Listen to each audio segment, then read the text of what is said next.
Hi, I'm Diane Welsh from Exton, Pennsylvania, and this is the Rosie O'Donnell Show. On today's show, an hour with Dame Elizabeth Taylor. Hit it, John!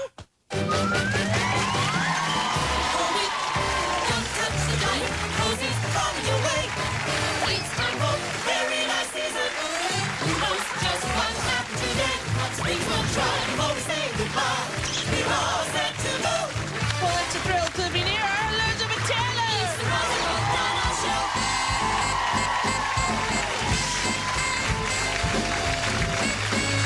And now, here's Lizzie!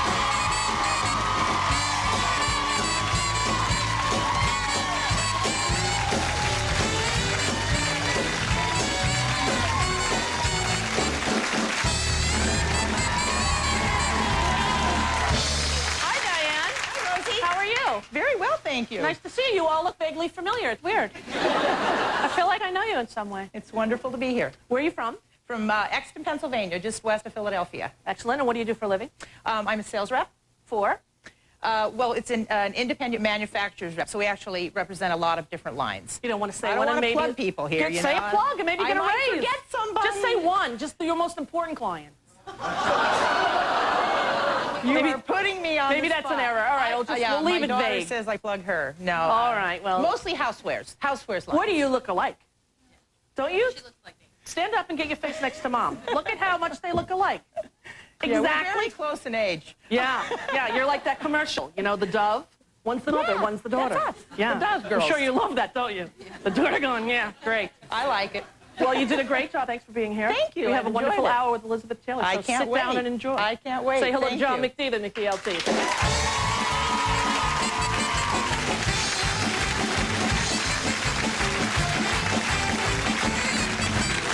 Hi, John. Hello. How are you? I'm good. Are you excited? I'm very excited. The whole staff is excited. Everyone got dressed up. Yeah, we're all buzzing. It's very good. I never really have seen the staff in suits and ties. This is the first time. You know, I noticed that too in the hallway. It's Yeah. great. All the producers, everybody is all wants to dressed look up. good. Look good for Miss Dame Elizabeth Taylor. Yes. And well, they should. It's true. Yeah, I love her. She's an amazing woman. She certainly is. And she's here for a whole hour. She's Yeah, got some first time. lot of stuff to talk about, including all of her work with AIDS and her new perfume that, it's not new, but it's 10th anniversary, actually, of White Diamonds. Excellent. And so she's here. I'm thrilled. I couldn't be happier. I've got all my Elizabeth Taylor collection. Right? All my stuff. I've got my Playbells. I've got my little cutout dolls. These are mine. I'm having her sign everything. And I'm not giving any to charity. No, I'm kidding. I'm kidding. That was just comedy. One or two. All right, what do I have to tell you? Do you know what I did? I forgot to tell you this, John. What's this that? summer, I had a fish tank installed in my house in Florida. Right? A very large fish tank. Did you? That's cool. Do you ever go to a restaurant and you see a large fish tank, and it's so soothing and brightly colored, and you think, Absolutely. what a joy and how relaxing this would be. Right. It was the worst investment of my entire life. Really? Bad? First of all, it's about 8 feet long Yeah. and like 5 feet wide. Wow. So every 4 hours, there's a guy coming in to clean it, pretty much. Right. It's 30, you know, there's a guy, literally every 3 days, a guy has to come clean it. You're kidding. Yeah, that's not the bad part. The bad part is the fish die. Oh, right. Yeah, and I have 4 small children. Right. My Get son attached. is 6 years old. I wake up at like 7 in the morning Yeah. to hysterical screaming. I think something has happened. The TV has fallen on him. He Right. stabbed himself in the hand. He needs major surgery. I run downstairs. He's in front of the fish tank going, why? Too bad. Belly up. Fred apparently was belly up in the fish Too tank. bad. That wasn't the worst thing. What happened? The worst thing was we have these little yellow fish that are really cute. We call them Tweety birds because they're yellow, Right. like Tweety bird. Sure. And then we have these horrible, mean bluefish. I don't know where they're from They're or what mean? their problem is with the yellowfish. Yeah.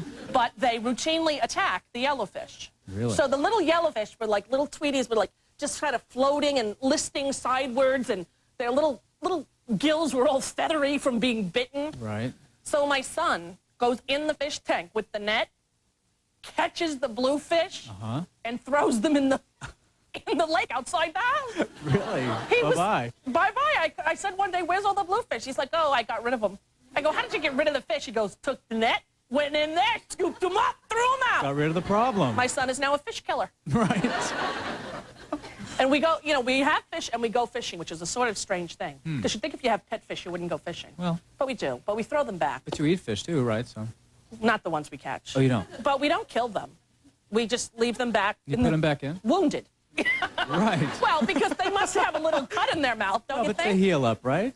Everyone says that. I hope so. Because it's salt water. I've been in salt water with a wound, and it doesn't That heal up hurts. magically. No, but that's, you know, fish. It's different. Yeah, but Chelsea, my daughter, who is, you know, just literally about to turn 4 next week, Right.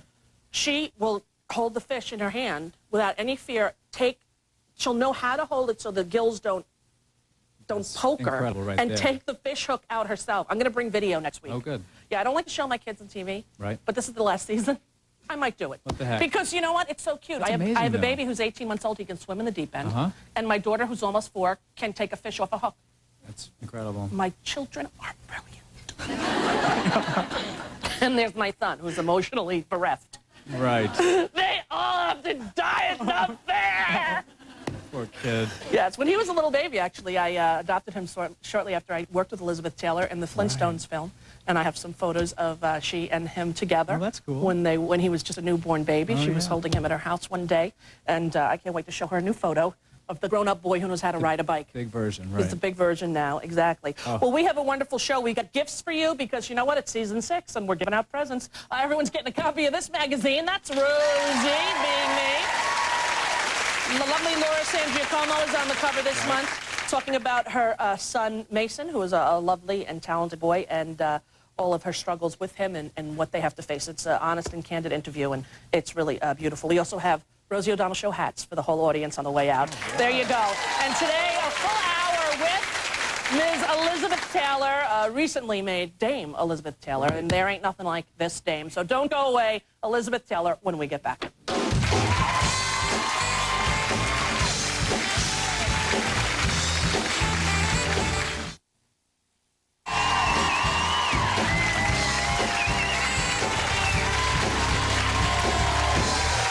She's made 55 movies. She's earned 2 Best Actress Oscars, created 2 best-selling fragrances, and has raised hundreds of millions of dollars in the fight against HIV and AIDS. Take a look at some highlights of her brilliant film career.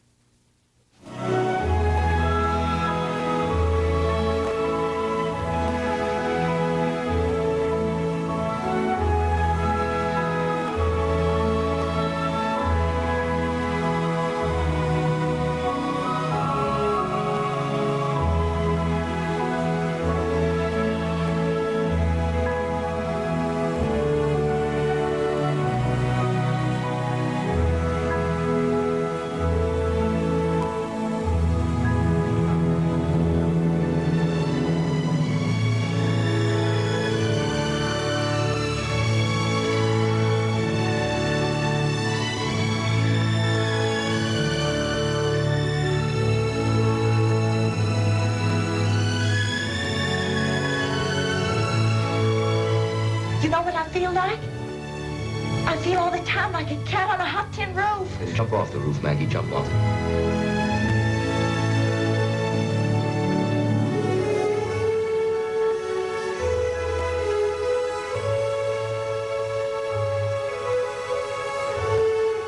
You're a monster.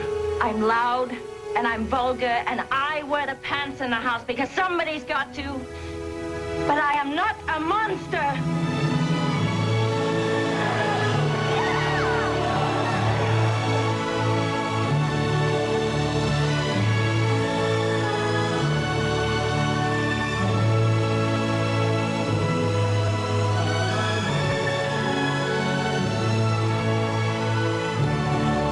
It's truly an honor to welcome to our show Dame Elizabeth Taylor.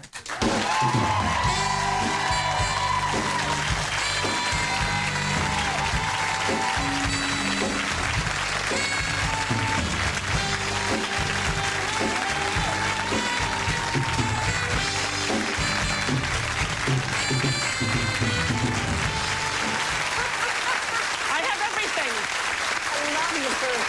Have you seen those? Yeah, it's the brand new doll that they're selling at the Franklin Mint, and it comes with a wardrobe and everything. Oh, that's hysterical. And they're still standing. How are you? I've seen that one. You've seen the And I've seen the baby, And you've but seen I the haven't baby. seen the fur coat. Well, you can buy the wardrobe as well. And Can you? I have everything. Do you think I can get it in my size? I'll see what I can do. I even have the cutouts. Oh my Your God. cutout doll. Can you believe that? Those are nice earrings. Yes, aren't they? Yeah, now, you know, when I met you, I didn't tell you how much of a fan I was because I thought I would scare you. When we met on the Flintstones, remember? Of course I remember. Yeah. I didn't want to say to you, I have the cutout doll and all of the, I didn't want to freak you. You know you just got that for the show. How much you want to bet? $1. $1? You're really living on the edge. All right, it's $1. No, I have had that. You're kidding. My mother adored you, Streisand, you, Shirley MacLaine, and I adore the three of you as well. Well, you're so sweet. Well, there you have it. But you always have been sweet, and you were so sweet to me when we worked together. Yeah, everybody was a little nervous when you were coming on the set. You know, everybody was a little, it's Elizabeth Taylor, you know, and everybody wore a tie and a suit, remember? And I came up and... That was so hysterical. I wondered if somebody had died. No. Everyone was just so excited. And remember, they had violets all over your trailer. They had like $20,000 worth of flowers everywhere. That's why I thought I had to wear purple today. Yes. Well, you know, it was so thrilling. How's your dog? Oh, look, how beautiful. Yeah, well, we got them for you, too. Tim! Yeah? Where's Sugar? Sugar's here? Let her loose. Hi. Well, she's doing well, isn't she? Baby. Yes, she's doing good. She's doing great. Excellent. So great to see her. She is covered in New York soot. Yes. Well, that happens everywhere, doesn't it? Yeah. Did she go with you when you were damed? When you were knighted the dame? When you were... I can't take her into England. Oh, that's right. Even though she came from England. Yes. But so she stayed here. Yeah. Yeah. How was that to be knighted, or what is that called when a woman is knighted? A dameship. Yeah, when you were awarded that, I suppose. Is that how you say it? Oh yeah, it's all very kind of secret, and because people have turned it down. Oh really? And especially men who don't want to be knighted. My godfather was one of them. And what would the reason be for turning it down? I think political reasons, or just not wanting to be grandiose or whatever. Yeah. I love grandiose. So it was a big ceremony, big pomp and circumstance? Oh, the whole bit in the throne room. And the men got the tap on the shoulders. The women got diddly squat. Really? Nothing? Except she did pin the medal on you. On you, yeah. There were two, actually. Really? And did she say anything, like I award you dameship or something? Oh, we just had a chat, and then they had informed us before, you know, don't go on talking all day long because there are other people behind Right, you. waiting. So I'd met her before, and we just said, you know, it's so nice to see you again, blah, blah, blah. When we went, I don't believe you were with us, but we went for the Flintstone premiere over the royal premiere to England, and I met Prince Charles, and then there was a man behind him, and they told us not to talk to the prince, but they didn't say about his entourage. So after the prince, I was very polite and quiet and curtsied, and then the other guy went, how you doing? I just met Prince Charles. What's your name? He says, I'm King Constantine of Greece. Elizabeth, can you imagine how horrified I was? I didn't know what to say. I was like souvlaki. I didn't know what to say. You should have said, so? Yeah, that would have been good. I mean, King of Greece? I'm sorry, sir. Yeah, exactly. Here's some baklava. Enjoy, you know. Now, I understand... Why don't I put her over here? Okay. This you wanted, I think, to give to your children's charity. Nibbles and Me. This is a children's book that you wrote. Well, I wrote it. It's a children's book because I was a child when I wrote it. Right. But it's not actually a children's book. It's more of a chapter book, as my son called it. I guess. Yeah. And I illustrated it. you did. Who knew that you were a wonderful artist? Now, how old were you when you did this? 13. 13. That was right around the time that you told off the head of MGM, correct? That was when I was 15. You were 15. Tell everyone that story. I love that story. Well, L.B. Mayer was, or thought he was, the god of Hollywood. And he had a very erratic personality, to put it mildly. And sometimes he'd flip his wig. And my mother and I had read in one of the trades that I was to do a musical called something Sally Up Your Alley, or... That was a big hit, wasn't it? Sally Yeah, Up Your yeah. Alley? Yeah. And it was a musical. Well, I don't know how to sing or dance. So my mother said, you know, should Elizabeth start taking dancing and singing lessons? And he yelled at her and said, don't you dare effing tell me how to run my studio. I picked you and your family foam up out of the gutter. Well, it was a pretty nice gutter. And he was using words that I really hadn't. And you were there heard with your before. mother? Yeah. Yes. And my mother, being a Christian Scientist, closed her eyes. I could see her mouth sort of moving. And I jumped up when he was using these words at my mother. And like, who the F do you think you are, and all that. I said, Mr. Mayor, unless you apologize to my mother, I am never coming back into this office again, and I don't care if you fire me now. I would like to go to a real school. I would like to do things that people my age do, and I can't because I'm under contract to you. And I said, I don't care if I ever work again. I'm not that interested. And I said, you and your studio, and it was the first time I'd ever sworn in my life, can both go to hell. And I whooshed out. At 15 years old. That's Moxie Boy. And I never did go back. And the two vice presidents came in and said, Elizabeth, you have to go back in and apologize. And I said, no, I will not. I have nothing to apologize for. He should apologize to my mother. And if he doesn't, I mean it. I will never go back into his office again. And if I am fired, I don't care. There's a world elsewhere. And my passion in life is riding horses. At the time, it wasn't making pictures. Right. Anyway. Did he ever apologize to your mother? No. He never did. And I wasn't fired. No. Did you speak to him again after that, ever? No. Never. But the ironic thing was that that day, I became cynical. It all changed for you. Yes. I thought, man, I would have been out on my ass if... That's okay. That's all right. Feel free to say ass on this show. Okay. But anyway, I was waiting the next day to get the axe. Kind of looking forward to it almost. Yeah. And nothing happened. No more calls, like you have to apologize. No word from him to apologize. And I thought, I must have some intrinsic value to these people. Otherwise, I would have been out on my tail, because no one had ever spoken to L.B. Mayer in their lives or his life like that. So I was told. And that made me very cynical to think that it was all about money, making money for them. It wasn't about anything else. Mm-hmm. And I thought, I've got a price on my head.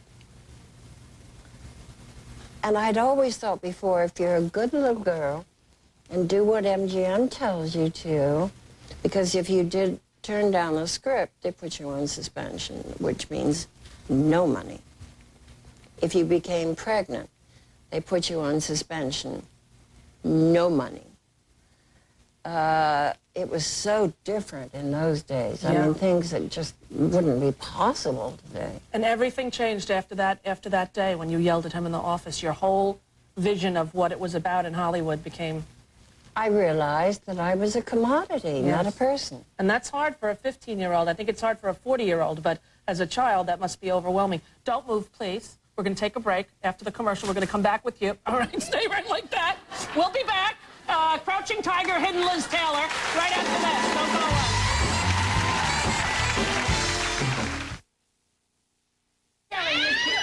You're not kidding. She does have it on. Yeah, and I can't get it off. Oh, Richard. What? But the press is going to be here in a few minutes. What are we going to do?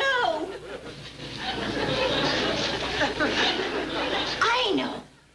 Come here. We'll pour champagne over it. Champagne is good for everything. Really? I wash my hair in it. You wash your hair in champagne? Oh, really? I wash my hair in beer.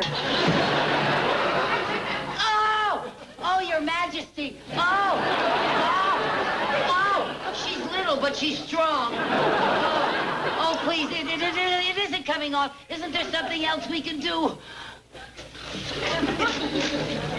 Does a word amputation ring a bell? I remember watching that vividly the first time it was on. What was she? I mean, it's probably hard to describe someone like Lucille Ball, but what was it like to work with Lucille Ball? My Lord. Well, she's not as she appears on the show. Really? She is totally in command. And she's, I don't know about you, but I don't like being taken by the shoulders or the arms and say, stand there. Yeah. It's like, yes, ma'am. Really? So she was sort of bossy.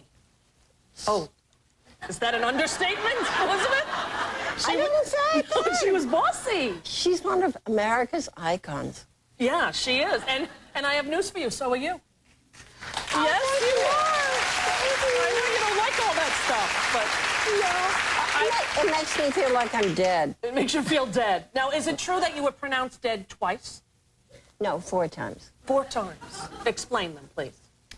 Well, I was in the London clinic with double pneumonia. I was staying at the Dorchester Hotel, and I knew I had pneumonia, but I didn't want to go to the hospital. But, I mean, 4 times is sort of odd, isn't it?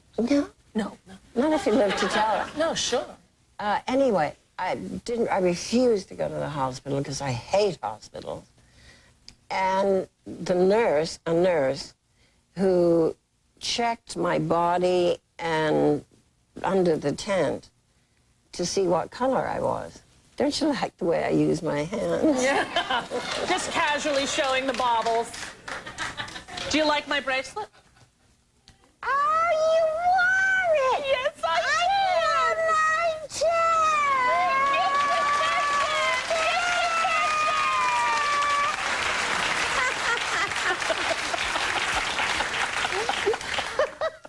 Oh, look, you undid mine. I gotta get that for me. I undid it. It unsnapped. Wait, let me hold that piece for me. You know, I hurt my hand last year, remember? Was in the hospital. Look, this finger doesn't move. Oh, See this? ouch. You want to see something, Elizabeth? Look. I thought I was telling a story. I'm sorry, but I just want to show you this. It won't bend. I constantly am giving people the finger now. Isn't that great? Isn't it great? I broke this finger. Yeah. And had it in a cast. Really? And I just walked around like this the whole time. My brother told me that God got me back for using it too much. That's why it got broken like that. But I don't know if that's true. Okay, so you're in the she looks under the tent to see your skin. And I was blue, and my nails were blue. And she calls the operator and says, "Is there any outside doctor in the Dorchester Hotel?" Mm-hmm. Because Miss Taylor has stopped breathing. And she said, right next door to you in the Oliver Messel banquet room, a party is being given for the Queen's anesthetist, Lord Evans. So the nurse went screaming in there and said, Elizabeth Taylor is dying. She stopped breathing. And he came running in and evidently crank, crank, crank, almost broke my ribs to make me react to pain and spit up some of the gut. Charming, isn't it? And that didn't work. And then he picked me up. He was 6'4". He picked me up and shook me to make me cough up some of this stuff. That didn't work. And I'm getting bluer and bluer and deader and deader. And the final thing they do is try and gouge your eyes out, which is about the most painful thing they can do to you. And you react to the pain. Yeah. So I gasped, and a lot of blood came out and stuff. And then I looked up at him, this tall man, and I knew somehow that I'd been beating the hell out of him. Yeah. And I said, "What the F do you think you're doing?" God.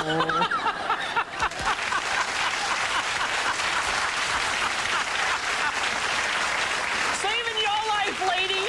We're going to take a break, come back, and I want to talk to you about Roddy, your good friend who I know you miss very much, who was a wonderful, wonderful man. And Rock Cuts on your AIDS charity and White Diamonds perfume, which you're all getting a free sample of on the way out. Don't go away. We'll be back with Elizabeth Taylor right after this.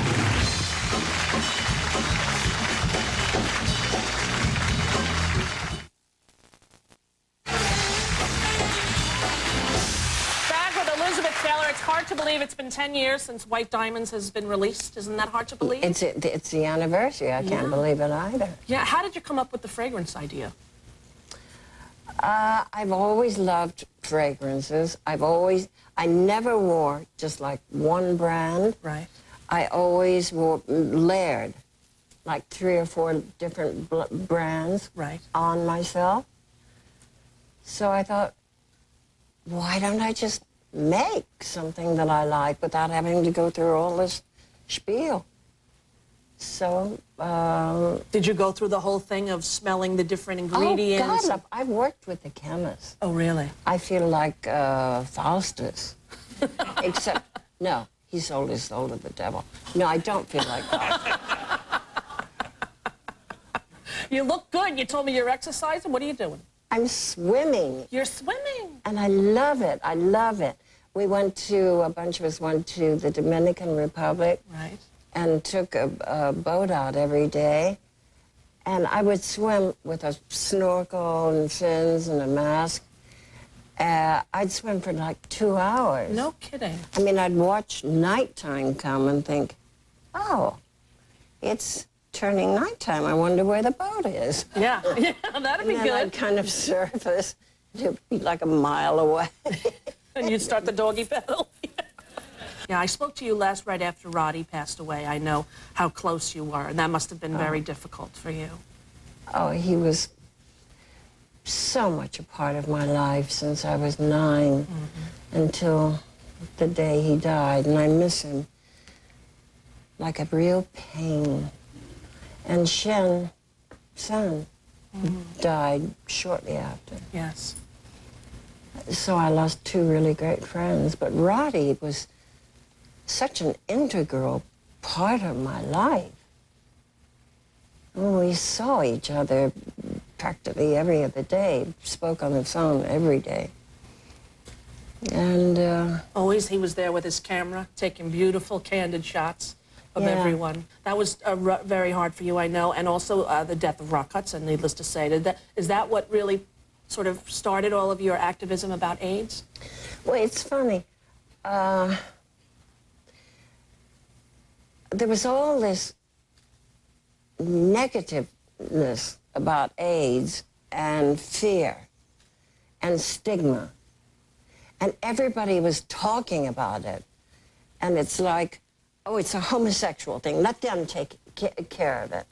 They deserve it. They got it themselves. Let them take care of it. There are lots of wealthy homosexuals around. I thought, well, you rotten bastards. Anyway, it isn't just a homosexual thing. Right. At the time, and that was at the very beginning. Right, because at the very beginning, when you spoke out, very few people were willing to do that. Then, see, I was chairperson for the first dinner ever for APLA. Right. AIDS Project Los Angeles. Los Angeles. And about 2 weeks before the dinner, the news of Rock came out, and the whole town shook. And it was like, oh my God, it can happen to one of us. So they, all of a sudden, the phone started ringing. Yes, we'll come. Yes, we'll buy tables. Yes, yes, yes. And we raised $2 million that night. And that was just the beginning. You've raised hundreds of millions of dollars for that. In fact, you're the one person in the United States who's raised the most money for that disease. And I think that's very commendable. A wonderful, wonderful thing. We're going to take a break and be right back with the amazing Liz Taylor right after this break. Don't go away.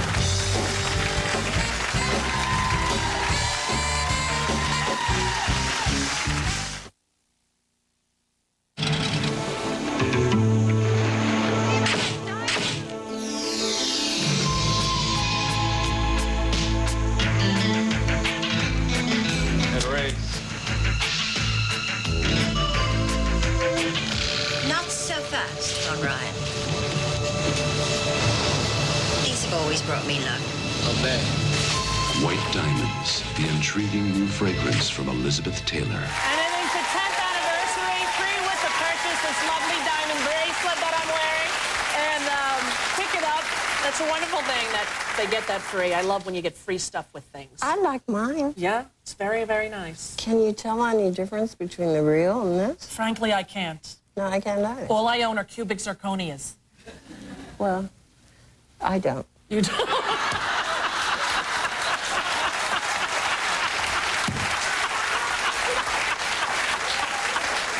Don't I know it? Don't I know it? No, tell everyone. I bet a lot of people don't know this. A story you told me the first day we met about when you saved Montgomery Clift. You rescued him. You pulled him out of. Tell everyone this. My God, you're in for a long story. Anyway, Monty and I were doing a film called Raintree County, and Rock and Kevin McCarthy and somebody else were up at my house having dinner, and Monty and I had to get up very early the next morning to work, and it was up Beverly Estates Drive, and there was a real hairpin turn. Kevin McCarthy followed him right behind and saw the accident, and Monty's car went up a telephone pole just like an accordion, completely smashed in on itself. And Kevin came running back to the house and said, "Monty's dead! Monty's dead!" And I went running after him and saw this car and couldn't believe it. I tried to wrench open the door, but it was just too pleated. Rock, I think, opened it. And I slipped in beside him, and I was just holding him like a baby and rocking him. And he opened his eyes and saw me. And his eyes looked the color of a bright red rose. Oh, more. Wow. And it's amazing what you can do when there's something so scary going on. I remained totally calm, did what I was supposed to do, didn't cry until later on that night, and they took him to Cedars, and I rode with him. And he was out of commission for 3 months. 3 months. So they had to close the film down. But if you look at Monty before and Monty after, you can tell the difference. You can. Did the doctors... Especially his mouth. Did they think he might die on the way to the hospital? Were they... Yes. Yes, they did.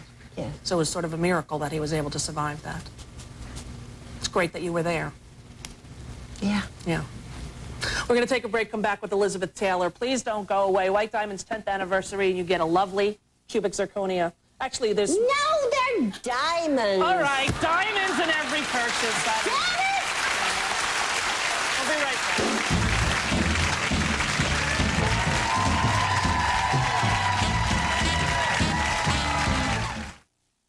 Both of you cut it together, the first piece. Okay. Okay. The bride cuts the cake. The bride cuts the cake. Oh, there we go. The bride cuts the cake. The groom cuts the cake. The groom cuts the cake. I curse on you, Laura and Luke. I curse on both of you. Oh, I loved when you were on General Hospital. You still watch the show? You still watch it? As much as you did? Not really, no. Well, I did in the beginning, and I thought, what a suitable show for me to be on. Yeah. General Hospital. Yeah. Yeah. Since I'm in hospitals most of the time. Right. Right. But your health is good. You're feeling good. You look beautiful, feeling I great. must say. You really do. Thank you. You're welcome. I think what a lot of people maybe don't know about you is that you, like I am, an adoptive mother. A lot of people don't know that. Yeah. Yes. And how do you feel about adoption on the whole? Because people often say... I feel it's the same as giving birth. Yes. Yeah. I mean, you feel more giving birth. It hurts a little more. But you love the adopted child. And I have two. I have three out of my, by cesarean, out of my stomach. And I have an adopted daughter, and they're all the same to me. Yeah. It's no difference. Do you think the stigma has changed a lot from when you adopted her to now? Like, it seems as though, like in my son's class, there's so many adopted children all over. Back, it used to be a little bit of a stigma. Did people, well, Sugar obviously thinks so. There you go.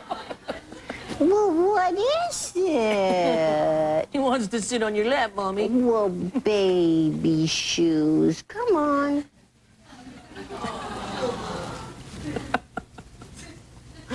That's a cute dog.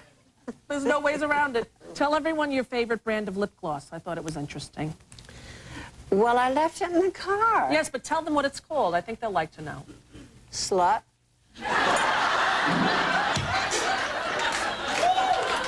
I left my slut in the car. I don't know what I could do without it.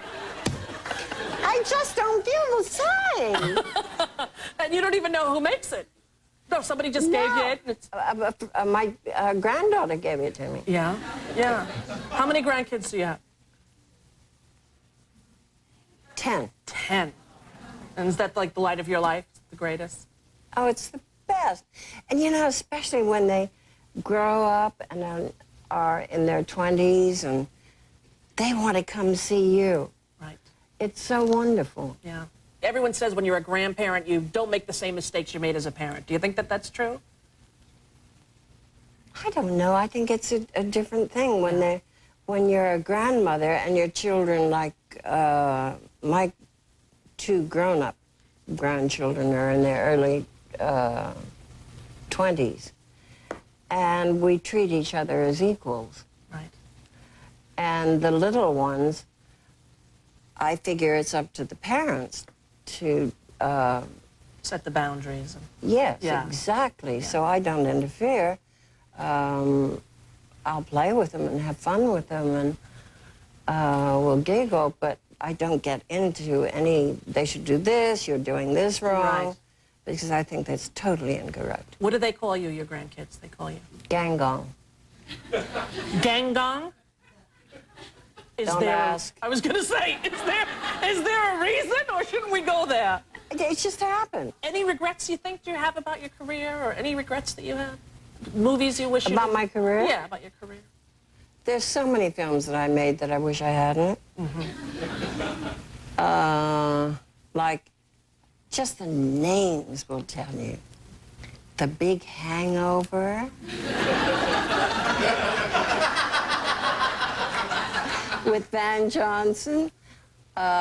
Love is Better Than Ever with Larry Parks. But if I didn't do them, I was put on suspension, and I couldn't afford to go on suspension. Oh, they go on and on. Every once in a while. Well, you can't get them in video, obviously. Do you stop if you see them when you're channel surfing? If you see yourself in I something? don't know. I keep going. Keep going, right through. Yeah. Any movies you wish you had gotten the role that you didn't? No. No, not really. No. On the whole, it's been a great life and a great career for you. I've been very lucky. Yeah. And we've been very lucky to have you. Well, thank you. Oh, you're welcome. Elizabeth Taylor, the best. I have all your Life magazines you're going to sign for me, all right? All of them. Yeah, all of them. That's a commercial. Don't worry, you'll get right as crown. Elizabeth Taylor, we'll be back after this. Don't go away.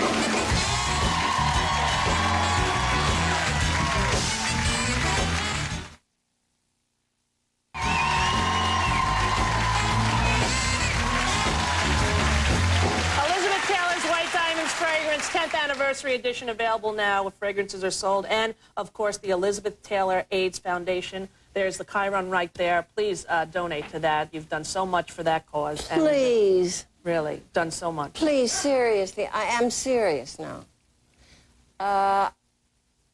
My foundation needs the money because I think we're onto something in research, but it needs funding. And usually every year I give away about $2 million to, and I just raise it on my own because I can't sing and dance, so it's very hard. And I have to work my tuchus off to get the money. But I need it specifically now. So if any of you can think of somebody that has some money.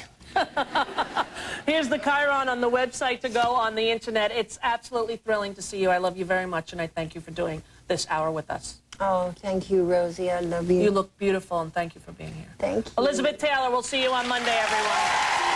Thank you.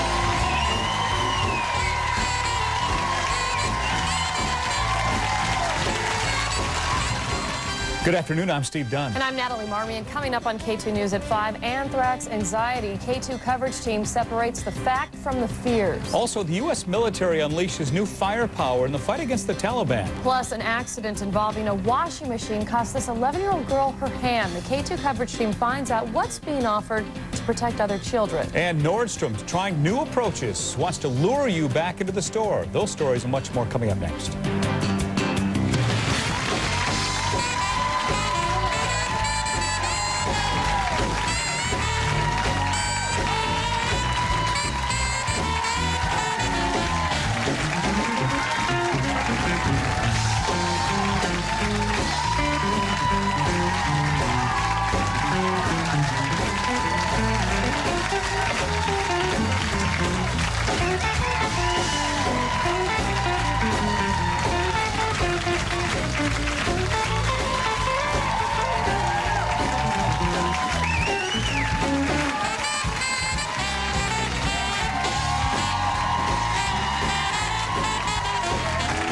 Guests of the Rosie O'Donnell Show stay at La Parca Meridian, featuring breathtaking views of Central Park and the New York skyline. La Parca Meridian, uptown, not uptight.